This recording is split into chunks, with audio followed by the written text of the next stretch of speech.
Eu con 42 anos decidín probar a aprender a tocar a gaita. E hoxe con 62 sigo tocando a gaita.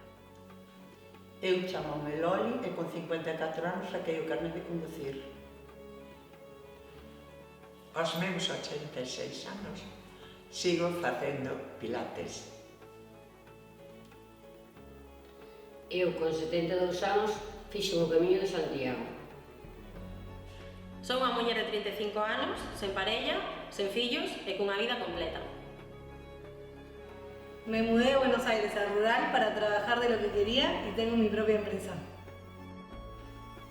Eu sou Maribel, teño 82 anos e con 18 anos saquei o carné de conducir.